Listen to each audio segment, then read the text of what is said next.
மேதனாய் அமைந்திருக்கக்கூடிய ஸ்ரீனிவாச பெருமான். நாமோ திருமங்கையாழ்வார் மங்களாசாசனம் செய்தருளியிருக்கக்கூடிய பல திவ்யதேசங்களை சேவித்துக் கொண்டிருக்கிறோம். அந்த திவ்யதேச கிரமத்திலே திருமங்கையாழ்வார் திருவள்ளக்குளத்துள் அண்ணா என்னே இந்த பெருமானை விழித்து பாசுரம் பாடுகிறார். அதனாலே இந்த பெருமானுக்கே அண்ணன் பெருமாள் என்னும் இவன் இருக்கக்கூடிய இடம் அண்ணன் பெருமாள் கோயில் என்னும் பிரசித்தமாக வழங்கப்பட்டிருக்கக்கூடிய ஒரு அற்புதமான அனுபவம். ஆலிநாட்டுக்கு அரசாய் அமைந்திருக்கக்கூடிய ஆலிநாட்டுக்கு அதிபதியான அவர் நீலன் என்கிற பெயர் கொண்டவர். அப்படிப்பட்டவர் தான் இந்த பெண் பிள்ளையை பார்த்து அவளை திருமணம் செய்து கொள்ள வேண்டும் என்று ஆசைப்பட, அப்பொழுது அந்த பெண் பிள்ளை வைணவர்களுக்கல்லது ஸ்ரீ வைஷ்ணவர்களுக்கல்லது நான் யாருக்கும் மாலையிடேன் என்று தன்னுடைய உறுதியை காட்ட, அந்த உறுதிக்கு அனுகுணமாக இந்த திருமங்கையாழ்வார் பார்த்து ஆச்சரியப்பட்டு அங்கிருந்து திருநறையூர் நாச்சியார் கோவில் என்கிற திவ்யதேசம் அங்கிருக்கக்கூடிய எம்பெருமான் திருநறையூர் நம்பி என்னும்படியான வைபவம் பெற்றிருக்கக்கூடிய எம்பெருமான் அந்த நாச்சியார் கோவில் எம்பெருமானிடத்திலே தான் சென்று அவர் திருவிலட்சணைகளை பெற்றார். அவனிடமிருந்து தாப புண்ட்ரஸ்ததா நாமஹா மந்த்ரோ யாகஸ்ச பஞ்சமஹா என்று 5 சடங்குகள் வைணவ தீட்சை பெற வேண்டும் என்னால் இதனை சமாஸ்ரயணம் என்று சொல்லுவார்கள், பஞ்ச சம்ஸ்காரம் என்று சொல்லுவார்கள். இப்படிப்பட்ட சமாஸ்ரயணத்தை அந்த உத்தமரான திருநறையூர் நம்பியிடமிருந்து பெற்று வந்தார். பார்த்தால் 12 திருமண்காப்புக்கள் விளங்க பரிபூர்ணமான ஸ்ரீ வைஷ்ணவ லட்சணங்களுடன் கூடினவரான இவரை பார்த்து மிகவும் வியந்தாள் குமுதவல்லியார். ஸ்ரீ குமுதவல்லி நாச்சியாருடைய விசேஷமான திருமேனி பிரதிஷ்டை அண்ணன் பெருமாள் கோவில் என்னும்படியான திருவள்ளக்குளத்திலே விசேஷமாக அமைந்திருக்கக்கூடிய நிலை.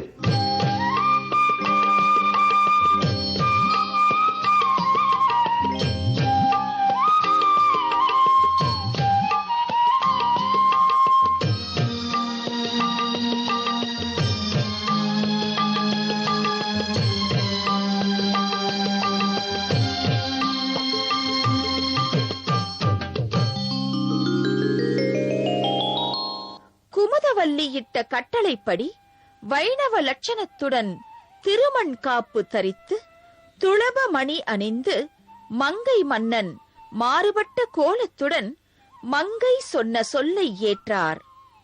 ஆயினும் குமுதவல்லியோ சிறந்த குருவை தேர்ந்தெடுத்து திருவிலட்சணைகள் செய்து கொண்டு வருமாறு பணிக்க மங்கை மன்னனுக்கு குருவாய் வாய்த்தவரே திருநறையூர் நம்பி.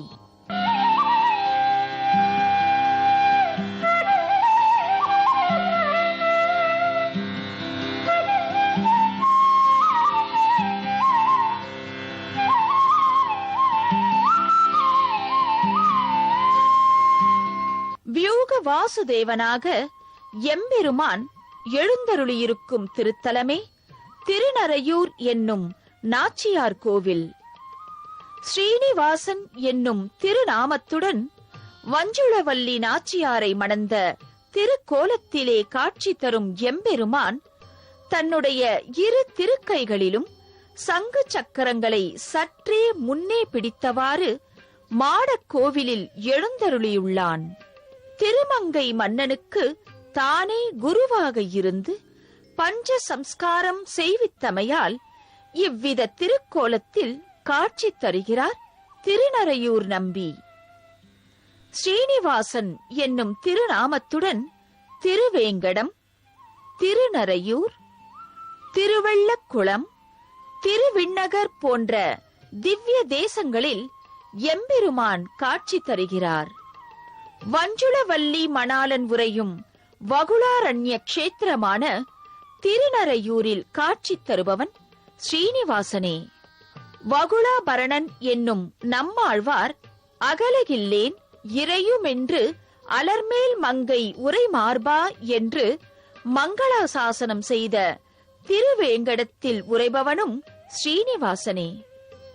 திருவேங்கடத்தை பாடிய நம்மாழ்வாரின் பாசுரத்தை அடியொற்றியே திருவள்ளக்குளத்து ஸ்ரீனிவாசனை பூவார் திருமாமகள் புல்கிய மார்பா என்று அழைத்து மகிழ்ந்தார் திருமங்கையாழ்வார். மேலும் இந்த எம்பெருமானை அண்ணா அடியேன் இடரை களையாயே என்று பாடியதன் மூலம் திருநறையூர் நம்பியை குருவாக ஏற்று குமுதவல்லி என்னும் நங்கையை அண்ணன் கோவிலிலே கண்டு மணம் புரிந்தார் திருமங்கையாழ்வார். வைணவ மரபிலே சீதா கல்யாணம், ருக்மிணி கல்யாணம், ஆண்டாள் திருக்கல்யாணம் மற்றும் ஸ்ரீனிவாச திருக்கல்யாணம் ஆகியவை அவசியம் தரிசிக்க வேண்டிய ஒன்று. ஆழ்வார்கள் தரிசனத்திலே குமுதவல்லி அவதரித்த அண்ணன் கோவிலில் நடைபெற்ற ஸ்ரீனிவாச திருக்கல்யாணத்தையும் தரிசித்து மகிழ்வோம். பங்குனி உத்திர திருநன்னாளிலே நடைபெறும்படியான லட்சுமி கல்யாணம், மகாலட்சுமி தாயாருக்கும் பெருமானுக்கும் விசேஷமான திருக்கல்யாணம், அதுபோல அண்ணன் பெருமாள் கோயிலிலே தாயாருக்கும் பெருமானுக்குமாக அமைந்திருக்கக்கூடிய திருக்கல்யாணம். காரணம் என்னவென்றால், இருவருமான சேர்த்திதான் நமக்கு உத்தேசியம். நாம் பகவானிடத்திலே சரணாகதி பண்ணுகிற போதும் கூட தாயாரான ஸ்ரீ மகாலட்சுமி நாச்சியாரை முன்னிட்டுக் கொண்டுதான் சரணாகதி பண்ண வேண்டும். அவளை புருஷகாரமாக பற்றி கொண்டுதான் நமக்கு சரணாகதி என்ன சாஸ்திரம் காட்டியிருக்கிறது, துவயமந்திரம் காட்டியிருக்கிறது. அதே போல கைங்கரியம் பண்ண வேண்டுமென்னாலும் கூட பிராட்டியுடன் சேர்ந்திருக்கிற பெருமானுடைய திருவடித்தாமரைகளிலேதான் கைங்கரியம். சீதையுடன் சேர்ந்த ராமபிரானிடத்திலேதான் லக்ஷ்மணன் கைங்கரியம் பண்ணிக் கொண்டிருந்தான். அதே போல அலர்மேல் மங்கனாச்சியார் அவளுடன் சேர்ந்திருக்கக்கூடிய திருவேங்கடமுடையான் அவர் திருவடித்தாமரைகளிலே கைங்கரியம். நம்பெருமாள் அவர் ஸ்ரீரங்கநாச்சியாருடன் சேர்ந்திருக்கிறார். அப்படிப்பட்ட நிலையிலே கைங்கரியம். ஆசிரியன வேளையோடு போக வேளையோடு வாசியர ஒரு மிதுனமே நமக்கு உத்தேசியம் என்ன நம்முடைய ஆச்சாரிய வரியர்களான மகனீயர்கள் காட்டியிருக்கிறார்கள். ஆக பகவானை சரணாகதி பண்ணுகிற போது புருஷகாரமாக அவசியம் பிராட்டி வேண்டும். பகவானிடத்திலே கைங்கரியம் பண்ணுகிற போது அந்த கைங்கரியத்தை கொள்ளுவதிலே பங்கேற்பவராக அமைந்திருக்க கூடியவராக பிராட்டியும் அமைந்திருக்க வேண்டும். அப்பொழுது அவர்களுடைய சேர்த்தி உத்தேசியமாய்விட்டது. ஆக இச்சேர்த்தி உத்தேசியமாய்விட்டது என்கிறார் பிள்ளலோகாச்சாரியர். அந்த சேர்த்தியிலே கைங்கரியம் பண்ண வேண்டும் என்றால் இருவரும் சேரும்படியான அந்த வைபவத்துக்குத்தான் திருக்கல்யாண வைபவம். அதனைத்தான் நாம் அனுபவித்துக் கொண்டிருக்கிறோம். ஒரு ஆச்சரியமான அனுபவம். அதுவும் அர்ச்சாவதாரத்திலே பகவானுடைய திருக்கல்யாண வைபவத்தை அனுபவிப்பது என்பது மிகவும் சிரேஷ்டமானது. அதை சேவிப்பதே பலவிதமான நன்மைகளை நமக்கு கொடுக்குமதாய் அமைந்திருக்கக்கூடியது.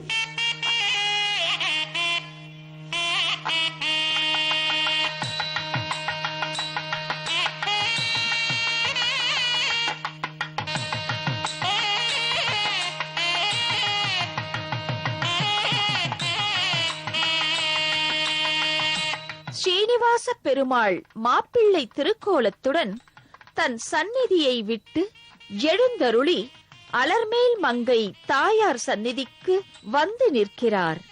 தாயார் சந்நிதியின் திரு முன்பாக மாலை மாற்றும் வைபவமும் நடைபெறுகிறது.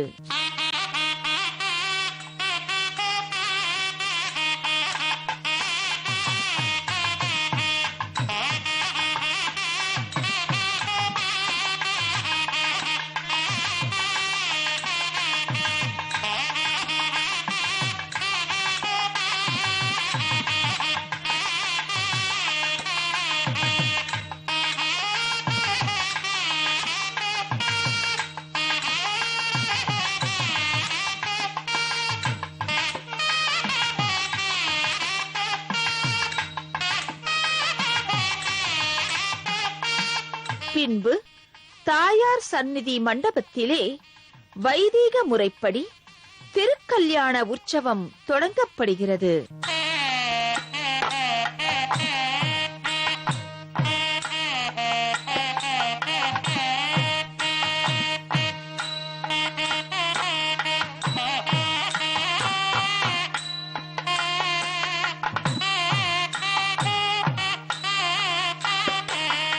புண்ணியாக வாசனம், திருவாராதனம், ரக்ஷாபந்தனம், பிரவரம் என்று வைதீக சடங்குகள் நடைபெற்று திருமாங்கல்ய தாரணம் தாயாருக்கு எம்பெருமானால் செய்து முடிக்கப்படுகிறது.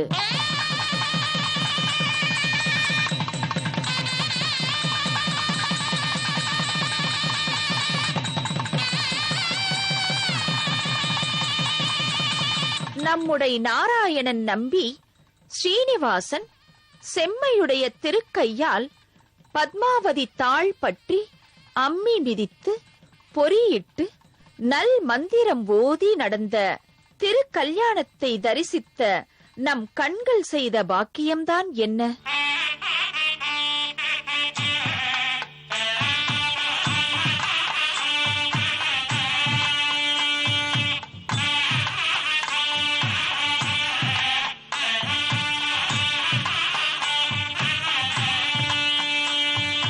குமுதவல்லி நாச்சியாருடன் சேர்ந்த திருமங்கையாழ்வாரையும் நாம் தரிசித்தோம்.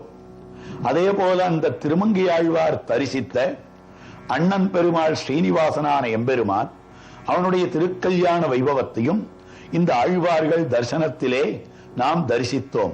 இனி தொடர்ச்சியாக திருமங்கையாழ்வார் வாழ்வலியால் மந்திரம் கொள் மங்கையர்கோன் என்கிற பெருமை பெற்றாரே, அந்த பெருமைக்கு சேர வேடுபரி உற்சவம் என்ன, அதை தொடர்ந்து நடைபெறும்படியான வைபவங்கள் என்ன, இவற்றையும் சேவிக்கலாம்.